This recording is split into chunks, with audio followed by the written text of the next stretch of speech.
के शर्त ये है खातिमा हो जाए बस ईमान पर, फिर तो बख्शिश, फिर तो बख्शिश, फिर तो बख्शिश की ज़मानत आमना का लाल है।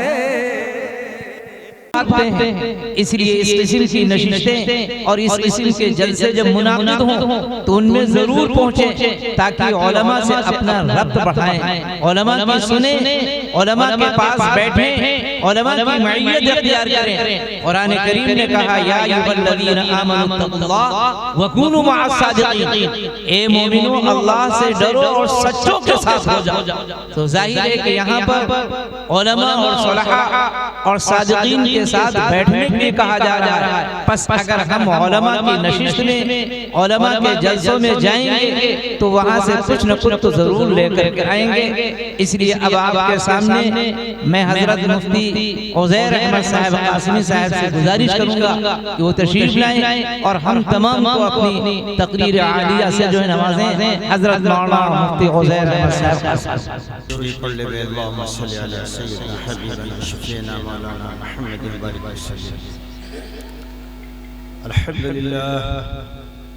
अल्हम्दुलिल्लाह नहमदुहु व नस्तईनुहु व नस्तगफिरुहु व नु'मिनु बिही व नतवक्कलु अलैहि व नऊज़ु बिल्लाहि मिन शुरूरि अनफुसिना व मिन सय्यिआति अमालिना। मन यहदिहिल्लाहु फला मुज़िल्ल लहु व मन युज़लिलहु फला हादिय लहु व नशहदु अल्ला इलाहा इल्लल्लाह व अशहदु अन्ना मुहम्मदन अब्दुहु व रसूलुहु। अम्मा बाद फ़अऊज़ु बिल्लाहि मिनश शैतानिर रजीम। बिस्मिल्लाहिर रहमानिर रहीम। अफ़हसिब्तुम अन्नमा ख़लक़नाकुम अबसा व अन्नकुम इलैना ला तुरजऊन। हज़रात उलमा इकराम, हुफ़्फ़ाज़ाने इज़ाम, बिलखुसूस नाज़िम जलसा काबिल क़दर हज़रत मौलाना जव्वाद साहब दामत बरकातुहुम और तमामी सामीन इकराम, अब बयान का कोई ख़ास वक्त नहीं रह गया है, खाली फॉर्मेलिटी पूरी करनी है। थोड़ा सा वक्त दे दो, बात तो हो गई। हज़रत मौलाना ने जो बातें इरशाद फरमा दी, अल्लाह ने उनकी ज़ुबान से जो कुछ कहला दिया वो आबे ज़र से लिखने के काबिल है। मुकर्रिर खुद कुछ कहता वहता नहीं है, ना पहले से मुकर्रिर का कोई मिजाज होता है, वो तो मिन जानिबिल्लाह कुछ दिलों पे इल्का होता है और नुसरत खुदावंदी शामिल होती है। वो बात खुद बखुद ज़हन में आती है और ज़बान के नोक पर आती है। बहरहाल जो कुछ भी अल्लाह पाक ने मौलाना फैयाज़ साहब दामत बरकातुहुम की ज़ुबान से कहला दिया हमारे सुधरने के लिए काफ़ी है। अब ऐसे कोई खास नतीजा नहीं है, हम लोग का हाल बस अल्लाह रहम करे। भैंसी नहा देखे नहीं देखा? उलमा ने अपनी किताब के अंदर लिखा है कि ये जानवर ऐसा है कि ये फितरतन पानी का बहुत शौकीन है। 4-4, 6-6 घंटे भैंस पानी में पड़ी रहती है। अगर मालिक हकावे ना तो कहो रातों उसी में क़याम कर ले। लेकिन उलमा की लिखी बात मैं नकल कर रहा हूँ। उन्होंने लिखा है कि इस जानवर की फितरत यह है कि जब भी ये तालाब से बाहर निकलेगी तो इसके निकलने के अंदाज पे गौर करना। 2 पैर पानी से बाहर और 2 पैर पानी के अंदर ही रहेंगे। ये जानवर अपने फितरत के एतबार से पेशाब जरूर करेंगे। और पेशाब करने के बाद उस पेशाब को अपने दुम में लपेट करके पूरे बदन पर छाप छाप छाप छीप लेते हैं। क्या मतलब है? 4 घंटा नहाए, जैसे आए थे वैसे वापस, कोई फर्क? यही हाल हमारा है। कौन समझती मौलाना साहब, यूं तुम्हारा धंधा है, बारी बारी कुर्सी बदलो, बात करो। हमारा मिजाज ये है कि ना ईशा में मिले थे ना फजर में मिलेंगे। जैसे कल थे वैसे आज हैं, वैसे कल रहेंगे। अभी तक कोई रिजल्ट ही नहीं निकाला अपनी जिंदगी का कि हमको कहाँ होना चाहिए। जहाँ हरहा खड़े हैं वहीं हम खड़े हैं। कभी गौर कर लो, वक्त नहीं, वरना हम बताते कि ये कोई लफ्ज बेमकसद नहीं है। अलबत्ता अंदाज और जुबान मेरी है, लेकिन ये बहुत मानाखेज जुमला है। मेरे दोस्तों और मेरे बुजुर्गों, मेरे अजीज साथियों, कौम का क्या हाल हो गया है। जिंदगियां ताम होती जा रही हैं, किसी शोबे के अंदर कोई तब्दीली नजर नहीं आती है। अल्लाह पाक ने कुरान मुक़द्दस की इस आयत शरीफा के अंदर कितना प्यारा और कितना मुस्फाना अंदाज़ इख्तियार किया। कुर्बान जाओ उस करीम रब के ऊपर जो करीमों का करीम है। क्या बेहतरीन अंदाज मेरे रब ने कुरान में इस्तेमाल किया इस आयत शरीफा के अंदर कि मेरे बंदो, अफा हसिबतुम अन्नमा खलक़नाकुम अबसा, क्या तुम ये समझते हो कि हमने तुमको बेमकसद पैदा कर दिया?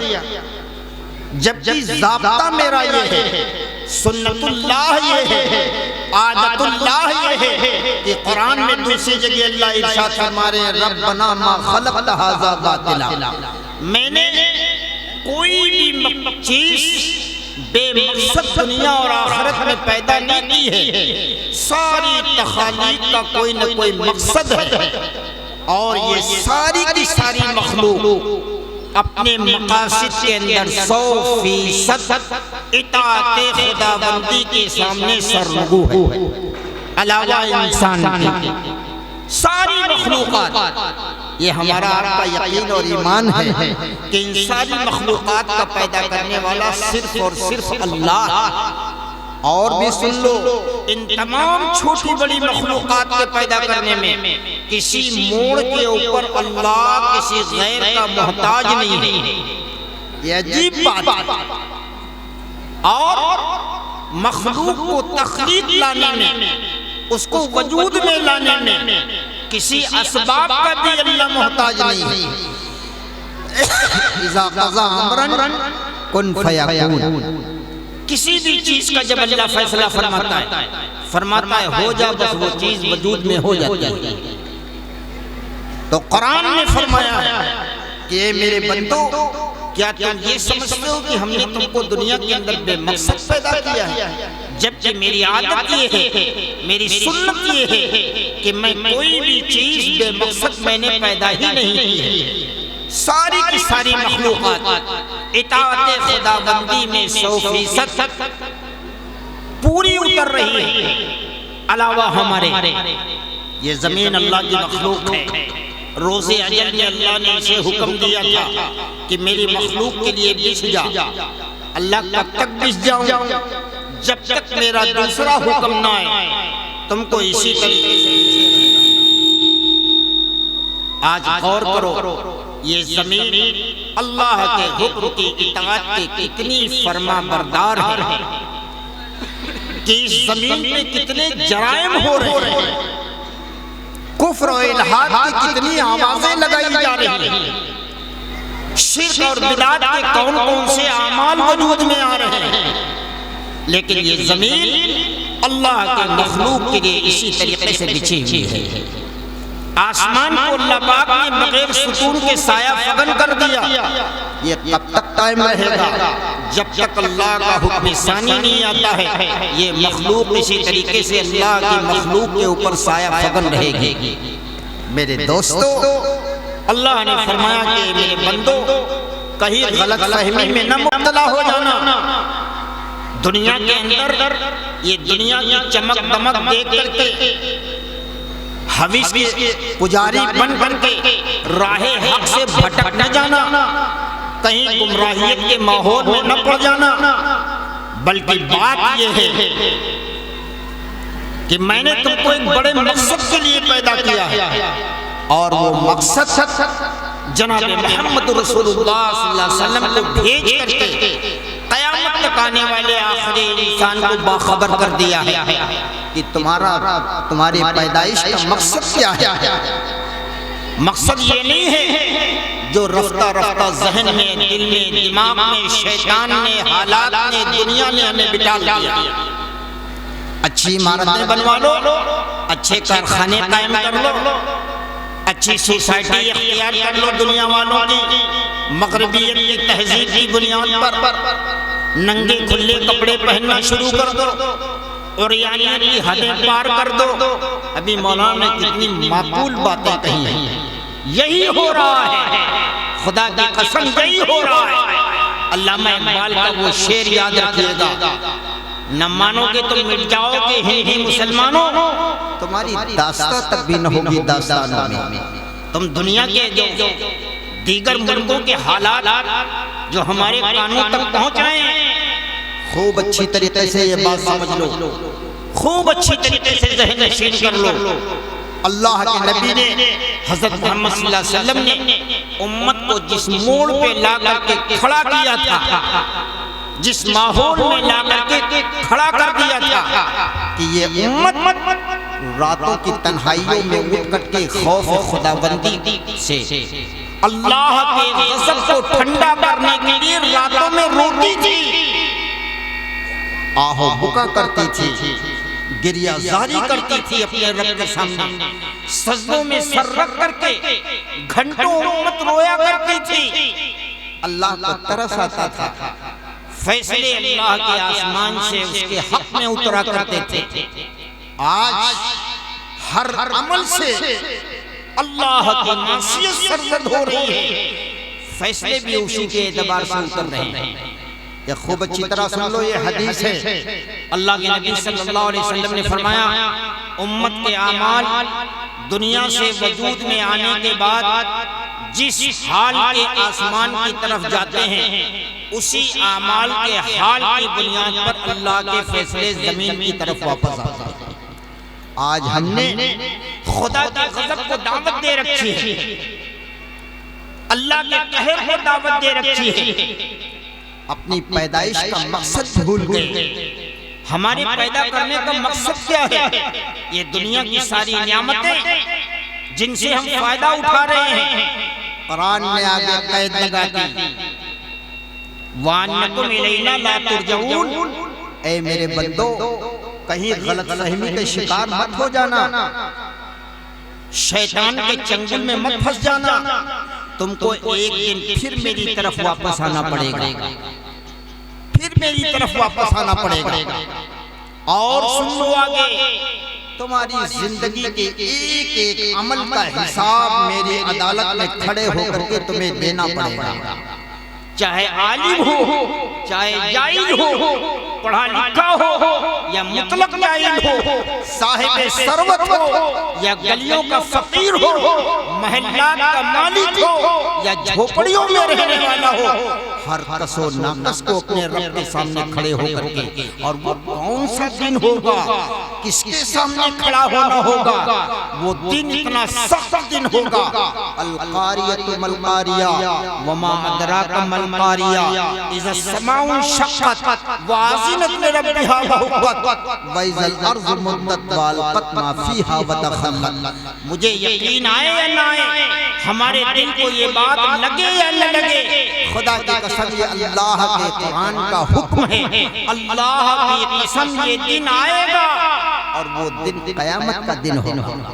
वो इतना सख्त और हवलनाक दिन होगा, सारी मखलूक़ात दरहम बरहम हो जाएगी, जमीन और आसमान की शक्लें बदल जाएंगी, हर चीज फना हो जाएगी। इतनी सख्त दिन होगा, अल्लाह के सामने पेश होना होगा।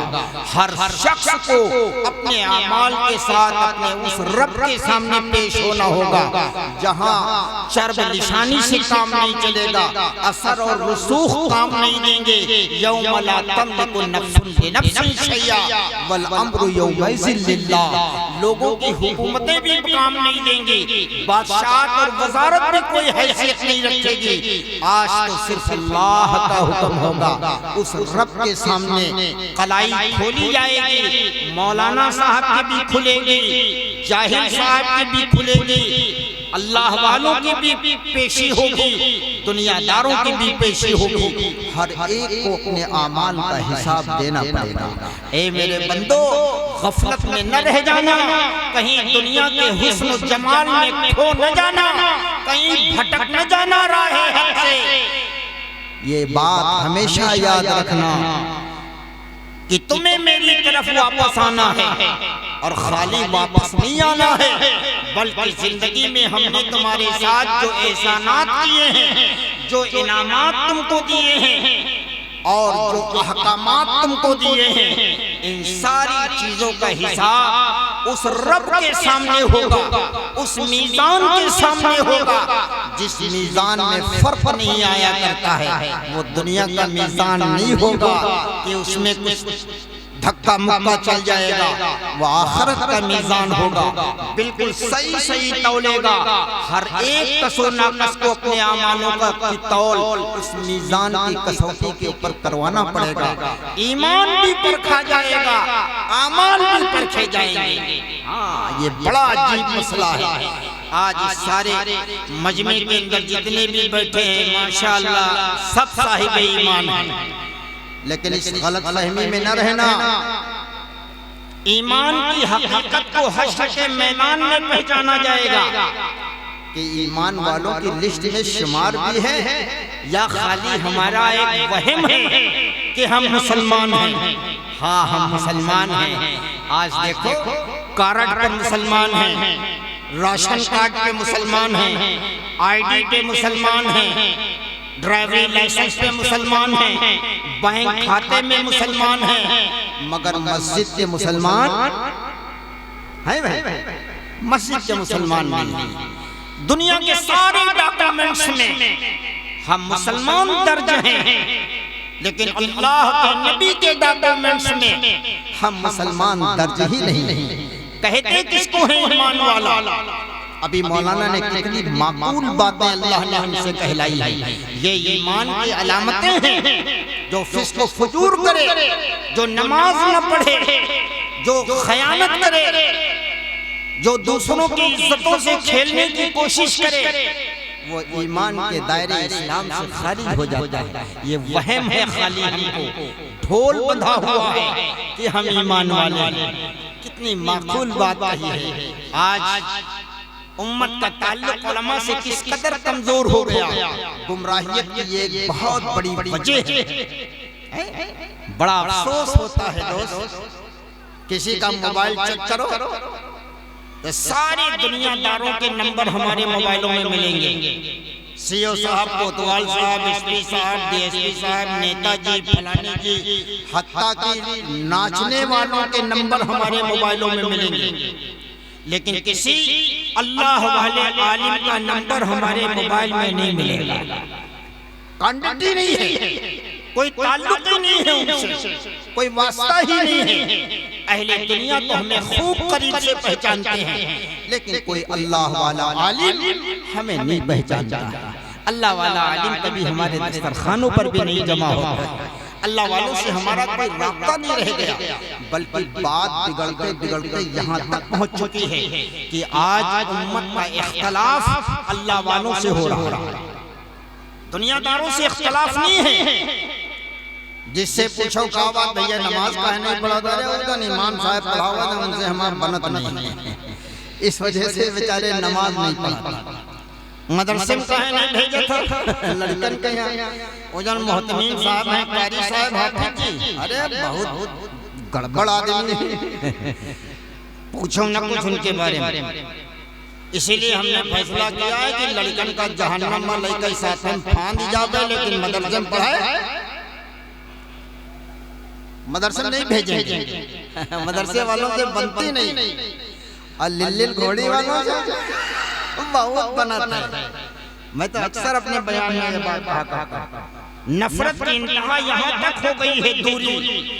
लोग शादियां करते हैं, गौर करना, दावत की लिस्टें बनती, देखो कितनी हंटली, शेख साहब, मियां साहब, कदवाई साहब, फलानी साहब, सीओ साहब, ऐसे साहब, कोतवाल साहब, विधायक साहब, हैं सब उसमें लिस्ट में होंगे। और मौलाना साहब, मदरसे वाले, आदमी बड़ा होशियार है। अच्छा, अगर मशवरा दे इनका कि यार पूरा इलाका पूछ ले हो मदरसे वाले मौलाना लोगन का नहीं, अरे तुम समझ नहीं हो यार। आदमी अपनी चादर के हिसाब से पाँव फैले कि तुमरे कहे, पूरी तहसील पूछ ली, चादर नहीं तंग हुई, खाली मदरसे वालों को पूछने में इसकी चादर फटी जा रही है, सारी गुंजाइशें खत्म हो गई। अच्छा, इसके बरखिलाफ जब कोई खत्म होता है तब देखो हमारे मदरसे में आते हैं तो मैं दूरे से हम कह देते हैं अपने स्टाफ वाले से, आए रहा है भैया, बड़े प्यार से, मुफ्ती साहब पूरा स्टाफ है, कहा बात है, अरे जाना तो है ना, अब्बा फातिहा है, सबका चले मुफ्ती साहब, सबका, हाँ सब कोई चलो। अब्बा जहन्नम फांद के भट्ठा डाल के उनका जन्नत में करो सारे मौलाना मौलवी। जब बकरा काटे तो विधायक, दरोगा साहब, पुलिस वाले, कोतवाल साहब, तब मौलाना साहब नहीं थे। अब मगफिरत का मसला आया, तका हाजी फरीद ने दो कहते हैं, तो मौजूदा विधायक है, गौर करें, ये उम्मत का मिजाज बन गया है। अल्लाह रहम फरमाए। कितना कितना ताल्लुक ला ताल्लुकी में बदल गया। एक बात और मेरे ज़हन में आती है, एक और बहुत अजीब चीज है।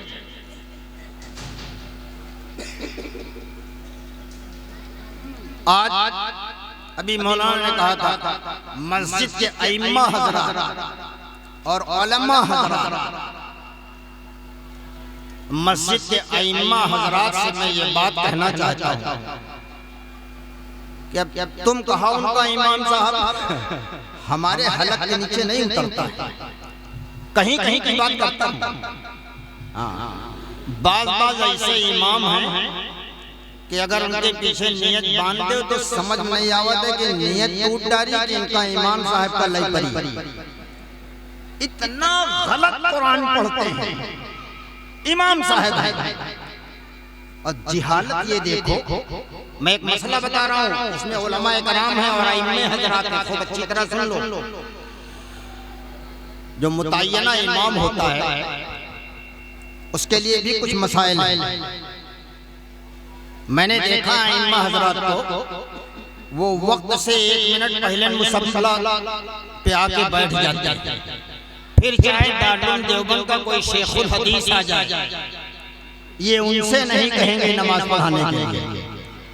जबकि मसला ये है, इमाम वक्त से अफजल अगर कोई शख्स मस्जिद में वक्त पर आ जाए, शर्त ये है कि आप उस शख्स से मुतारफ भी हों कि हाँ ये आलिम साहब हैं फला जगह के, आप उनसे मुतारफ भी हों। इमाम वक्त को चाहिए कि वो अपने से बड़े आलिम को मुकद्दम कर दे। ये हजरत आप नमाज पढ़ाते हैं, लेकिन जिहालत इतनी कूट कूट करके भरी है। हम वक्त के इमाम हैं, वक्त के इमाम, मसाइल से बिल्कुल नावाकिफ है, सौम व सलात के फराइज और वाजिबात से बिल्कुल नावाकिफ है। वक्त के इमाम मुझे एक वाकया याद आ रहा है मौलाना, ये हजरत उलमा हजरत खूब अच्छी तरह जानते हैं। एक किताब है उसका नाम है हैवातुल हैवान, नाम सुना है कभी? उसके मुसन्निफ लिखने वाले हैं अल्लामा दुमेरी। तो एक वाकया लिखते हैं, बड़ा नसीहत आमेज वाकया है, तो बड़ा मसखरा लेकिन नसीहत से भरा पड़ा। अल्लामा दुमेरी फरमाते हैं कि एक मरतबा मैं कहीं सफर पे जा रहा था। आज जैसा दौर नहीं था, लोग पैदल सफर करते थे। फरमाते हैं एक बस्ती के पास से मैं गुजर रहा था तो अचानक अजान की आवाज आने लगी। अल्लामा दुमेरी फरमाते हैं मेरा दिल बहुत खुश हो गया कि माशाअल्लाह इस बस्ती के अंदर बाकायदा मुसलमान भी हैं और बाकायदा मस्जिद भी है। चलो अपने सफर को मुअख्खर करें, पहले नमाज अदा कर लेंगे, उसके बाद सफर को शुरू करेंगे। यही शरीयत का मसला है। अल्लामा दुमेरी फरमाते हैं कि जब मैं अपने सफर के रुख को बदल करके उस बस्ती की तरफ मुड़ने लगा तो मुअज्जिन की अजान को सुन करके मुझे बड़ा ताज्जुब हुआ कि अल्लाह ये क्या मामला है। मुअज्जिन जो अजान दे रहा था वो कह रहा था अशहदु अल्ला इलाहा इल्लल्लाह, अशहदु अल्ला इलाहा इल्लल्लाह, वक़ाल मुस्लिमूना अशहदु अन्ना मुहम्मदर रसूलुल्लाह। कुछ समझ पाए? कुछ फर्क समझ पाए?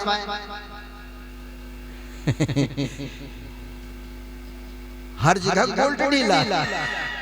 यही इस कुर्सी पर बैठने के बाद समझ में नहीं आता क्या कहा जाए। उम्मत का हाल ये है, 80% मुसलमानों को अजान के कलमे नहीं याद हैं। बच्चों की जब तौलीद होती है तो अगर इमाम साहब छुट्टी पे चले गए तो 2-2 दिन तक अजान मुअख्खर हो जाती है। अजान का मकसद ही नहीं जानता है आदमी। और मैं थोड़ी सी बात बता देता हूँ। अल्लाह के नबी सल्लल्लाहु अलैहि वसल्लम ने फरमाया कि मुसलमान के घर में जब बच्चा तवल्लुद हो, यही फर्क है। देखो, एक ईमान वाले घर में और एक गैर ईमान वाले घर में, एक मोहम्मदी में और एक गैर मोहम्मदी में, यही फर्क है। जैसे मोहम्मद सल्लल्लाहु अलैहि वसल्लम के उम्मती के घर में बच्चा तवल्लुद हो, मैं बच्चा कह रहा हूँ, बच्चे में लड़का भी आता है लड़की भी आती है। उम्मत का मिजाज ये भी धीरे धीरे बनता जा रहा है। किसी के घर में लड़की पैदा हो जाए और अगर कहीं ताबड़तोड़ 3 पैदा हो जाए तो पूरे घर का हाल देखो, पूछो क्या भाई रे जौन अल्लाह मंजूर रहे का कर सके भैया, जौन अल्लाह चाहे तौन कह दी। हाय नबी की हदीस कुछ कह रही है, बच्चियों की पैदाइश पे हमारा मिजाज, हमारा जहन, हमारा चेहरा, हमारे घर वालों का माहौल कुछ कह रहा है।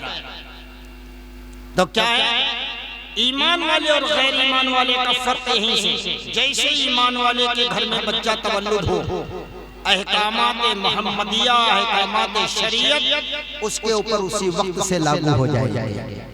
क्या सबसे पहले हुक्म है? सबसे पहले बच्चे को साफ सुथरा करके, मेरी माँ बहनें भी सुन लें, कोई आवाज बच्चे के कान में नहीं जाना चाहिए। हजरत मुफस्सिरीन ने यहाँ तक लिखा है कि तौलीद के वक्त, जचगी के वक्त जो खवातीन हेल्फरी में आती हैं उनको भी ताकीदन ये बात कह दी जाए कि जब तक बच्चा तवल्लुद न हो जाए जोर से जबान से कोई बातें नहीं करना है। अगर किसी सामान की जरूरत है इशारों से मांग लिया जाए, जोर से जबान इस्तेमाल न की जाए। क्यों? बहुत बड़ा राज है इसमें। अल्लाह के नबी ने फरमाया जैसे बच्चा तवल्लुद हो, मुसलमान के घर का शरीयत मोहम्मदी का कानून ये है कि बच्चे को साफ सुथरा करने के बाद उसके दाहिने कान में अजान कह दी जाए, ताखीर न की जाए। इसलिए कि बच्चा एक दुनिया से बड़ी दुनिया के अंदर आ रहा है, वहाँ कोई आवाज़ें नहीं थी, यहाँ कुफ्र और इल्हाद और शिर्क और बिदअत की बहुत सारी आवाज़ें बुलंद हो रही। दावत चल रही है कुफ्र की, मेहनतें चल रही हैं कुफ्र की, इस्लाम को मिटाने की साजिशों की आवाजें आ रही हैं।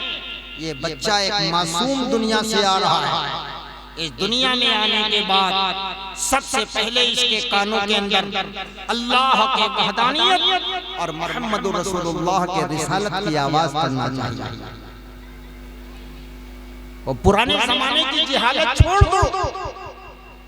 पुराने जमाने की जो पुरानी औरतें हुआ करती थी, उनका मिजाज ये बना हुआ था कि अगर कोई अजान कहने वाला न मिले तो बच्चे के कान में तौबा बजा दो, मकसद हल हो जाएगा। मैं बिल्कुल सही रियल बात बता रहा हूं।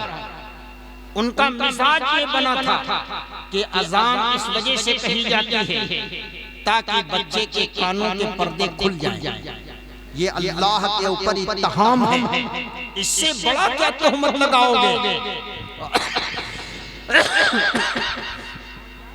सारे आज़ा सारे जोड़ अल्लाह ने खोल दिए, नाजुक आंख को खोल दिया, मुंह के दहाने को खोल दिया, पेशाब और पाखाने के मकाम को खोल दिया, हाथ पैर के जोड़ों को खोल दिया। नौज़ुबिल्लाह मिन ज़ालिक, कान के पर्दे खोलने में अल्लाह मजबूर था तो इनके हवाले कर दिया कि तौबा बजा के खोल लेना। ये मकसद नहीं है। अजान का मकसद ये है कि बच्चा दुनिया के अंदर आया है, सबसे पहले इसके कान में अल्लाह की वहदानियत और मोहम्मद रसूलुल्लाह के रिसालत की आवाज करना चाहिए।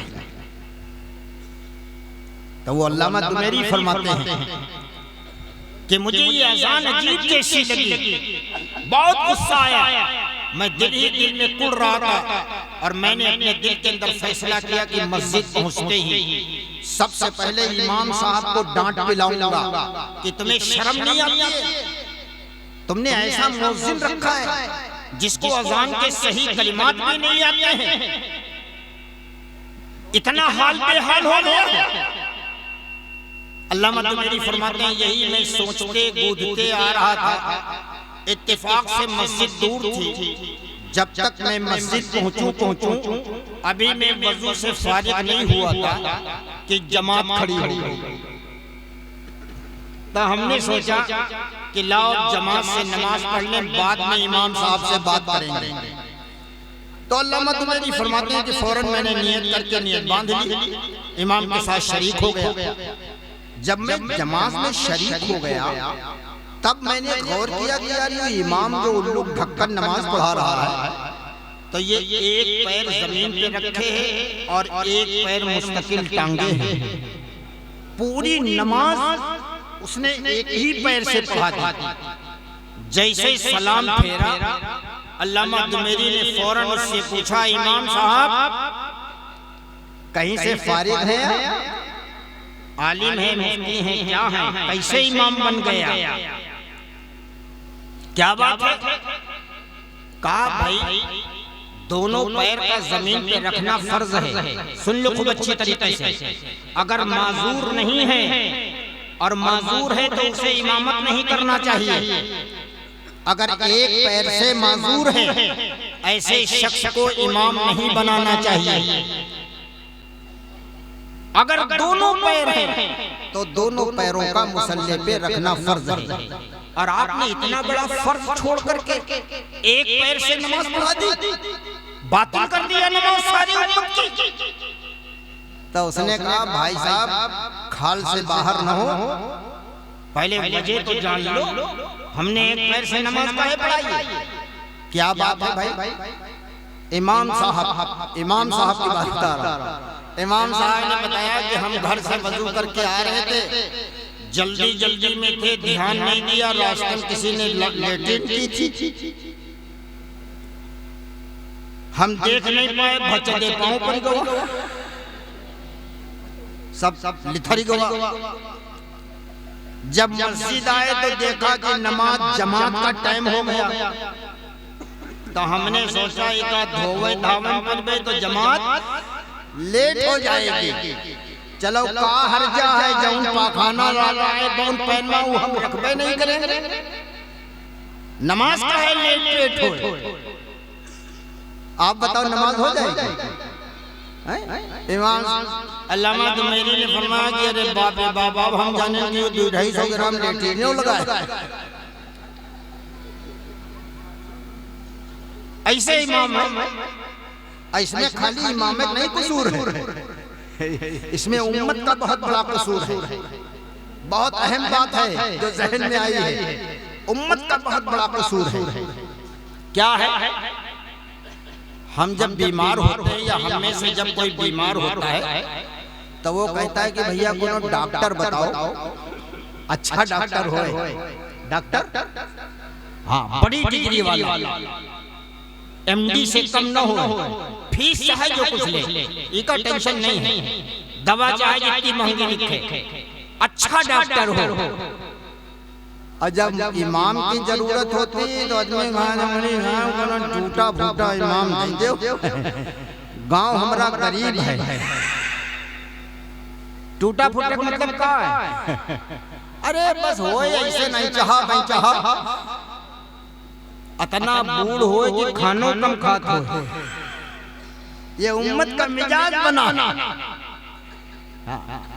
कुरान चाहे जैसे पढ़ाता है उससे नहीं मतलब, अपने साथ में हमको ले जाए। जब इमाम की नहीं होगी तो तुम्हारी नमाज हो जाएगी। अरे बोलो तो यार, जब इमाम साहब की नमाज फासिद होगी तो मुक्तदियों की हो जाएगी। तो इमाम ढूंढेंगे तो बिल्कुल टूटा फूटा मौलवी, बस्ती बहुत गरीब है, चंदा वंदा नहीं हो पाता। ऐसा इमाम क्या करेगा बताओ? ये लोग इतने होशियार हो गए, बीमार होंगे डॉक्टर अच्छा चाहिए, दवाएं अच्छी चाहिए, जहां अपनी आखिरत मुंसलिक है।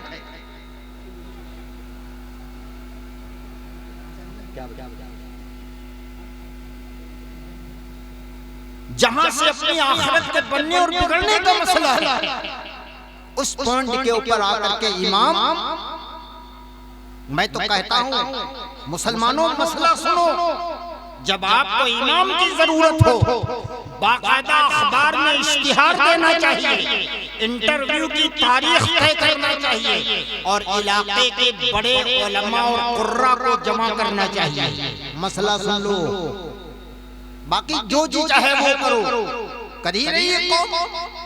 कौन पूछता है किसी आलिम से? एक तो जब से ये व्हाट्सएप के ऊपर उलमा पैदा हो गए, अब तो कोई मसला तक नहीं पूछता, हर आदमी मुफ्ती है। डरमुंडा पेशाब करने नहीं सलीका है, वो व्हाट्सएप के ऊपर देख देख के मसला निकालता है। ये भी नहीं गधे को मालूम है कि ये बयान करने वाला सलफी है कि हम्बली है कि शाफई है कि ये शिया है, इतनी भी तमीज नहीं है। अल्लामा मौदूदी के कितने आलिम हैं जो व्हाट्सएप के ऊपर अपना बयान दे रहे हैं, मसला पूछो जवाब वही देंगे। मौदूदी ख्याल के आप किसी दीनदार आलिम से, अपने हनफी आलिम से पूछो तो इनकी इक्तदा करना जायज है। आप शिया से मसला पूछ लें। एक साहब मेरे पास आए और मुफ्ती साहब हम गए थे फतेहपुर, बहुत साफ बात कहता हूं, और आपने कहा था तलाक हो गई और हम गए तो वहाँ मौलाना वहाँ पहुँच गए तो हम कहाँ पूरा एड्रेस बताओ, 2-4-10 जिला के मौलाना तो हमका जानते हैं, हम हमको जानते हैं। तो उसने बताया तो वो अहले हदीस के यहाँ पहुँच गया। तो कहे नहीं मौलाना साहब बताए नहीं कि तलाक नहीं भाई, तो हम कहें तुम हो गधा। कोई इमाम मौलाना साहब बताए नहीं कि एक का तलाक भाई मुगल्लज़ा नहीं भाई, एक मजलिस में 3 तलाक देने से एक ही तलाक होती है। तुमने कहा तुम हो गधा अच्छे खासे, तुम चले जाइए मंदिर और पंडित जी से पूछ लेते, तो वही बताई कि वो तलाक का आया है, जाओ ऐसे रौंदो खाओ हुआ कहेंगे रोटी दूध दौड़ के। अरे अकल के दुश्मन जी के पास चाहिए वह में तो बोलेगा, जब मामला पड़े तो शिया मौलाना के पास चले जाओ, मसला कोई फंसने वाला हो तो शाफई बन जाओ, फायदा हो तो हनफी बन जाओ, नुकसान हो लगे तो हम्बली बन जाओ। ये उम्मत का मिजाज है। अफसोस है इस बात के ऊपर, उम्मत नावाकिफ है और उलमा भी। मैं तो बहुत दर्द के साथ ये बात कहता हूँ, ये मस्जिद के इमाम, इनको कैसा होना चाहिए, बाकायदा अखबार में इश्तिहार निकालना चाहिए कि हमको अपने मस्जिद के लिए इमाम जरूरत है।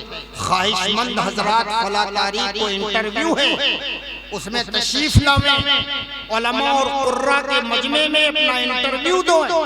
ये उलमा जिसको इमाम पास कर देंगे वो इमाम रखा जाएगा।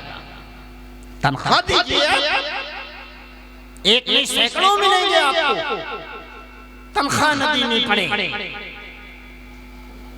और दुनिया की निस्बत पे कितना भी खर्च करना पड़ जाए उससे कोई फर्क नहीं पड़ता। अभी क्या मौलाना ने कहा था, जब अल्लाह के राह में मांगा गया तो चंद दाने ला करके पेश कर दिया, और जब दुनिया की निस्बत पे खर्च करना हो तो रकमों की दहाने खोल दिए जाते हैं। तब फिर कोई नहीं सोचता है इज्जत बनाने का मसला है। इज्जत कहाँ बनेगी? दुनिया में किसी की इज्जत नहीं बनेगी। इज्जत बनने और बिगड़ने का दिन वो होगा जब हश्र के मैदान में पूरी इंसानियत मुज्तमा होगी।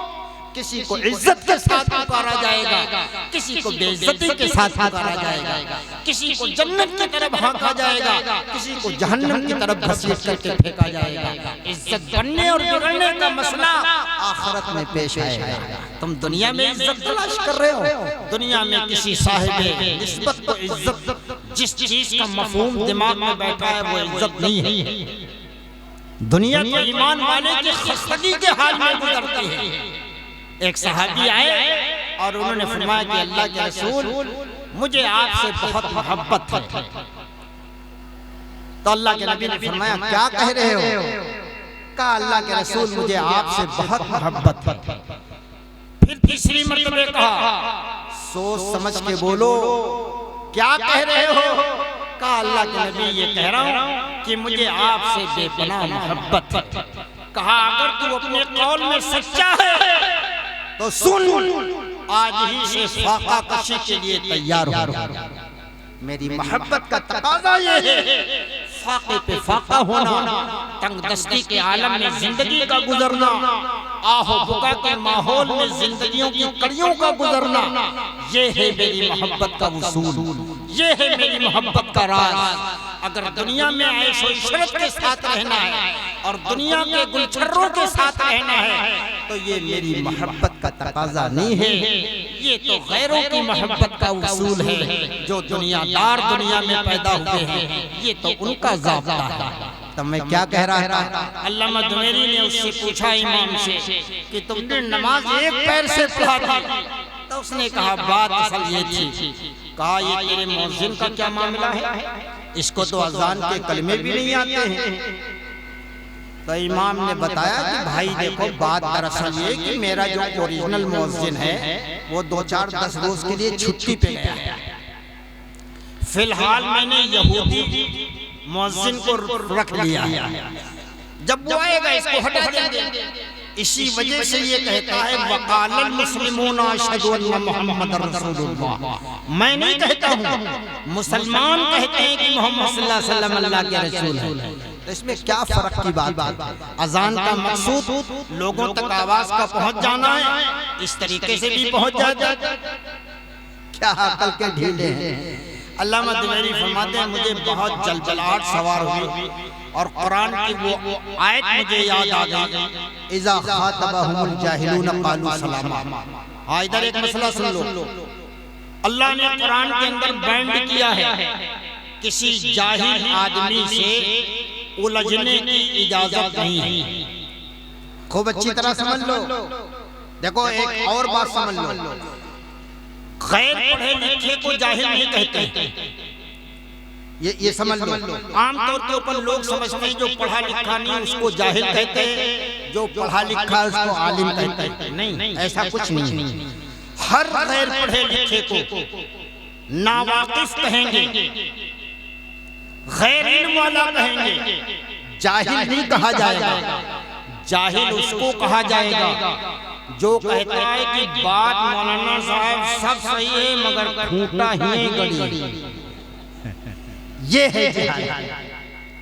अरे चलो ठीक है, तुम कहो जहाज को, लेकिन तलाक भाई नहीं। ये जिहालत है।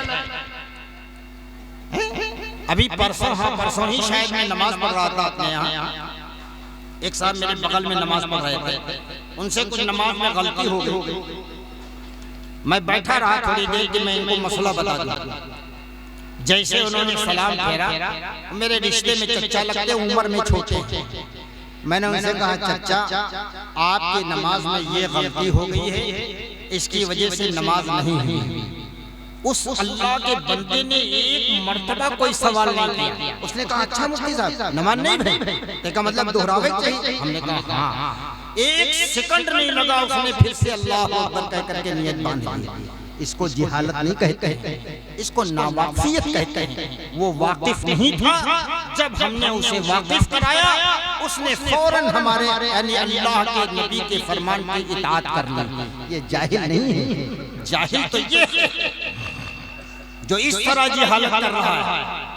अल्लामा दुमेरी फरमाते हैं कि इस जाहिल को देख करके तो मेरा दिमाग गर्म हो गया और मैंने सोचा कि इस आदमी से ज्यादा बात करना मुनासिब नहीं है। तो सोचा कि जो मस्जिद का होलसेल इंचार्ज होता है, जिसे मुतवल्ली कहते हैं, सदर, तो सोचा कि अब चल करके मुतवल्ली साहब से शिकायत करूंगा कि ये इमाम भी बदल दो, ये मुअज्जिन भी हटा दो, दोनों काबिल नहीं। अल्लामा दुमेरी ने लोगों से पूछा कि भाई इस मस्जिद के मुतवल्ली कहाँ मिलेंगे? तो लोगों ने बताया कि बाजार के आखिर में चले जाओ, दारू के भट्टी लगाए हैं, दुकान भी है, भट्टी भी लगी। अल्लामा दुमेरी फरमाते हैं मुझे पहले तो यकीन नहीं आया, लेकिन जब चंद मुअज़्ज़ज़ लोगों ने यही बात बताई कि आप मार्केट के आखिर में जाइए, दारू बनाते हैं, वो बेचते हैं, बाकायदा भट्टी भी लगाए। फरमाते मैं टहलते टहलते घूमते घूमते गया तो मैंने देखा वाकई में मुशर्रा आदमी, पूरी ज़ाहिरी शक्ल दीनदाराना, मैं और बैठा हुआ दारू बेच रहा। तब मैं उनके करीब गया, मैंने कहा आप मस्जिद के मुतवल्ली हैं, जामा मस्जिद के? बड़े फख्र से कहा हाँ अल्लाह का शुक्र है हम ही मुतवल्ली। आजकल मुतवल्ली देखो कौन कौन घपला देखा है यार। कौम न चाहे तब ही मुतवल्ली है, कौम न चाहे तब वो जबरदस्ती की इमाम है। अरे किसी आलिम से पूछो मुतवल्ली किसको कहते हैं? चंदा आवत है उनका बेनिफिट, बड़े राज जुड़े हैं। मुतवल्ली साहब दीन का काम कर रहे हैं, जहन्नम के रोज करीब हो रहे हैं। मुतवल्ली साहब जुम्मा मावा कुछ लिखो कुछ, मुतवल्ली साहब कौम की एक ये सख्त गलती है, सुन लो अच्छी तरीके से, यहाँ मखसूस हजरात मौजूद हैं। इमाम वक्त से हिसाब न लेना, मुतवल्ली से कौम को हिसाब न लेना, मदरसे के जिम्मेदार और मुहतमीम से कौम को हिसाब न लेना, ये बहुत बड़ी जिहालत है। तुम भी गुमराह हो और अपने इमाम को भी गुमराह कर रहे हो। वो बेलगाम हो जाएगा इमाम, वो मुतवल्ली बेलगाम हो जाएगा, वो मदरसे का जिम्मेदार बेलगाम हो जाएगा। कोई पूछने वाला तो है नहीं, चाहे 100 हड़म कर लो, चाहे 500, ये जुम्मक 200 गायब करो, अगले जुम्मक 1500, कोई तो पूछने वाला नहीं। अपने इमाम को, अपने जिम्मेदार को, अपने आलिम को गुनहगार बनाने से बेहतर ये है बाकायदा इमाम से सब हिसाब करना चाहिए। मैं कोई छोटी बात नहीं कर रहा हूँ। हजरत उमर रज़ी अल्लाह ताला अन्हु के दौरे खिलाफत में, सुनो इधर बहुत बड़ा मसला दिमाग में आ गया, बहुत बड़ी चीज है अगर समझ पाओ। हजरत उमर रज़ी अल्लाह ताला अन्हु खलीफे वक्त हैं। इनका रोग नहीं बताऊंगा वरना बात लंबी हो जाएगी। तारीख में ऐसा कोई हाकिम नहीं गुजरा है और न कयामत तक आएगा। खुतबा दे रहे थे जुमा के दिन, एक आम आदमी, वो भी सहाबी रसूल है, कोई हैसियत नहीं है उनकी, कोई दुनियादार नहीं है। खुतबे के दरमियान मस्जिद में खड़े हो गए, कहा उमर रोक रोक, यही अंदाज है, यही अल्फाज लिखे हैं, उमर रोक रोक खुतबा देने से, पहले मेरे सवाल का जवाब दे, उसके बाद खुतबा दे। हजरत उमर का ज़र्फ देखो, आज बादशाह, अरे थाने के कोई चपरासी को इस तरह कह करके देखो, है किसी में जुर्अत? मैं मुख्यमंत्री की बात नहीं कर रहा हूं, पीएम की बात नहीं कर रहा हूं, दुनिया को होल्डर करने वाला वजीर आजम खलीफतुल मुस्लिमीन हजरत उमर से एक देहाती कह रहा है, उमर रुक रुक खुतबा देने से बाद। क्या बात? पहले मेरे सवाल का जवाब दे। क्या सवाल है? कहा जिस जंग में तुम शरीक थे उसी जंग में मैं भी शरीक था। वहां जो चादरें माले गनीमत के ऊपर तकसीम हुई थी, एक एक चादर सारे सहाबा को मिली थी, मुझको भी मिली थी और तुमको भी एक ही चादर मिली थी। मेरे एक चादर में मेरे बच्चे का भी जुब्बा नहीं बना, तुम्हारे जिस्म के ऊपर इतना लंबा चौड़ा जुब्बा कैसे आ गया अगर तुमने खयानत नहीं किया? अल्लाह, है किसी में जुर्अत? हजरत उमर रज़ियल्लाहु ताला अन्हु ने ठंडा सांस लिया, उसके बाद अपने साहिबजादे अब्दुल्लाह इब्ने उमर से फरमाया, इसका जवाब तुम दे दो। वो भी वहीं मौजूद थे और वो भी जंग में शरीक थे। फरमाया, अब्दुल्ला इसका जवाब तुम दे दो। अब्दुल्ला इब्ने उमर अपनी जगह से खड़े हुए, कहा तुम्हारा कहना बिल्कुल सही है, वो चादरें इतनी छोटी थी कि एक चादर में किसी का कुर्ता नहीं बन सकता था। मैं भी उस जंग में शरीक था, माले गनीमत का एक चादर मुझे मिला था, एक चादर अब्बू जान को मिला था। मैंने अपनी चादर अब्बू जान को दे दिया कि अब्बू ये दोनों चादरें मिला करके आप अपना कुर्ता बना लीजिए। इस बुनियाद के ऊपर इनका कुर्ता बना हुआ है। हजरत उमर रज़ियल्लाहु ताला अन्हु ने फरमाया, खुदा की कसम, इस बदवी सहाबी के सवाल से मुझे तकलीफ नहीं है, मैं बहुत खुश हूँ, बहुत खुश हूँ, बहुत खुश हूँ, इस वजह से कि मुझे यकीन है कि मेरी आखिरत नहीं बिगड़ेगी। कौम के अंदर ऐसे लोग पैदा कर दिए हैं जो उमर को बिगड़ने से पहले उसका नकेल पकड़ लिया करेंगे।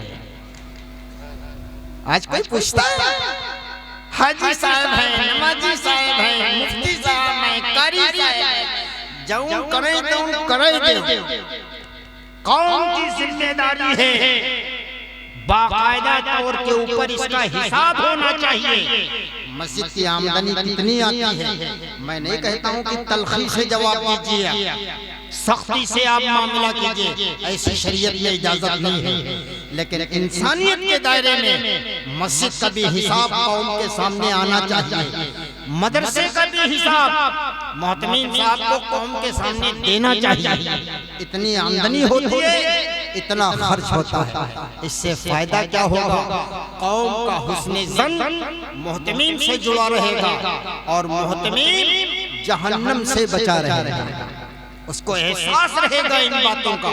तो मेरे दोस्तों, मेरे बुजुर्गों, अल्लामा दुमेरी फरमाते हैं, बस मैं ये बात पूरी करके बात खत्म कर दूंगा। अल्लामा दुमेरी फरमाते हैं, जब मैं उस दुकान के ऊपर पहुंचा तो मैंने देखा वाकई में एक मुशर्रा आदमी शराब बेच रहा है, बाकायदा शराब बनाने की मशीन लगा रखी है। तो अल्लामा दुमेरी ने पूछा कि तुम मुतवल्ली हो? कहा हाँ हाँ मुतवल्ली है, फख्र से। तो कहा तुम्हें शर्म नहीं आती है, कहीं डूब मरने का पानी नहीं मिला, तुम मस्जिद के मुतवल्ली हो, इतना हराम काम कर रहे हो, शराब जैसी लानत की चीज जबकि मसला ये है, खूब अच्छी तरह सुन लो, शराब से मिन कुल्लिल वजूह इंतफा हासिल करना हराम है। ये जुमला मौलाना लोगों से पूछना। शराब से मिन कुल्लिल वजूह इंतफा हासिल करना हराम है। खिंजीर से मिन कुल्लिल वजूह इंतफा हासिल करना हराम है। मिन कुल्लिल वजूह का मतलब आप शराब बेच नहीं सकते, शराब खरीद नहीं सकते, शराब के लिए आप अपनी दुकान को किराए पे दे नहीं सकते, इससे जो आमदनी होगी ये हराम है।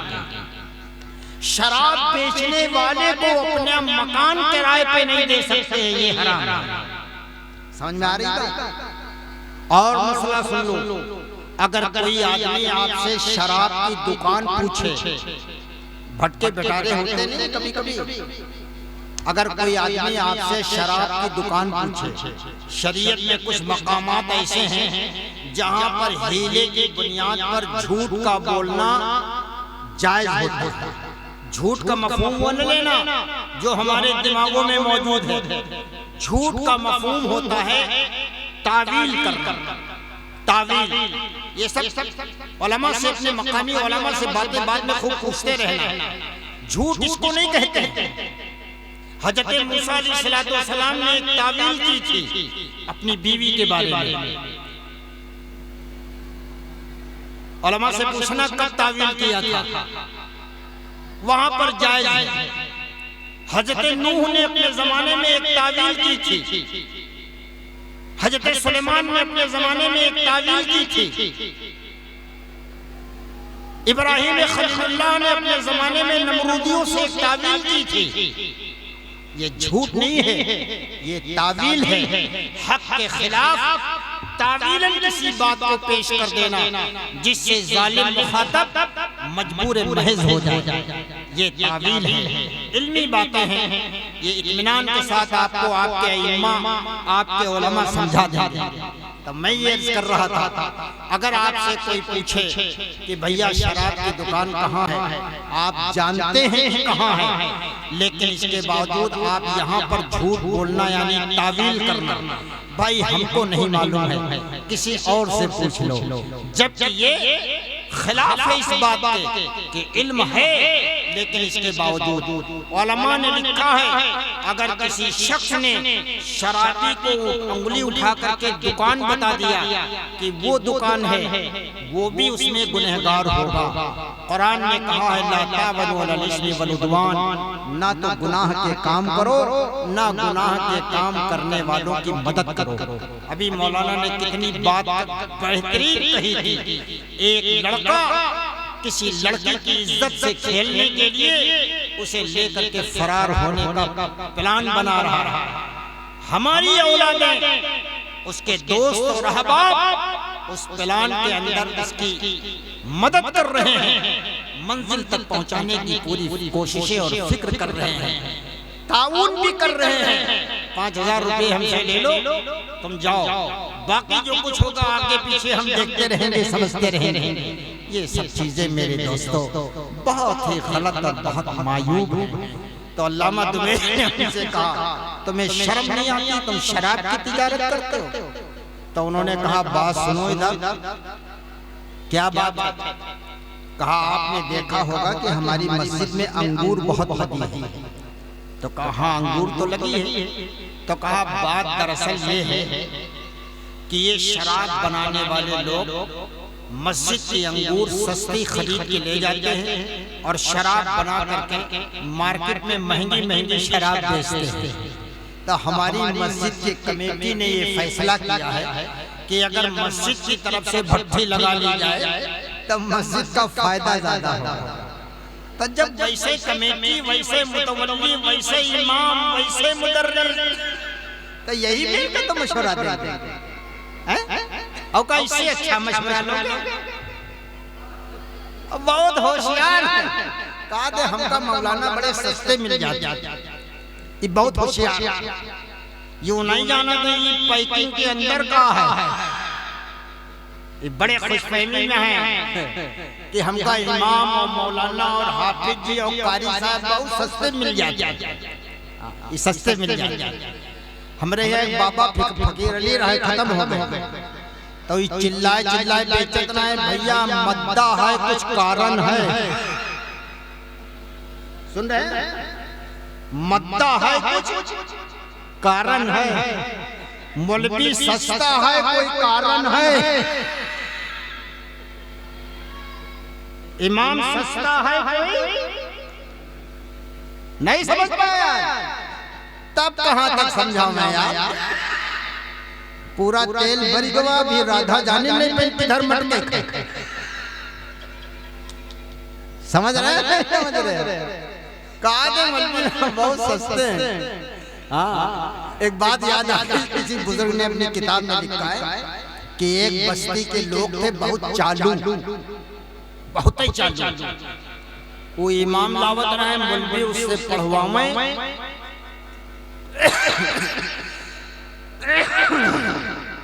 उसके बाद उसकी तनख्वाह घपला कर दे, और बेचारा रोड पीट का बाहर का इमाम, बाहर का मौलवी रोड पीट के चला जाए।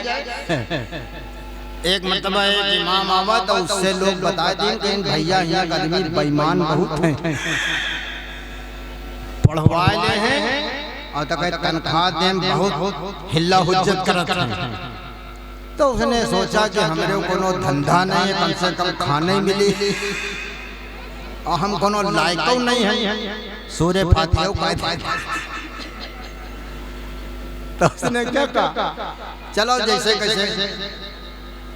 इत्तेफाक से जब महीना पूरा हुआ तो उसने कहा गांव वालों से कि भैया तनख्वाह, अरे गांव वाले भागे जाते हैं,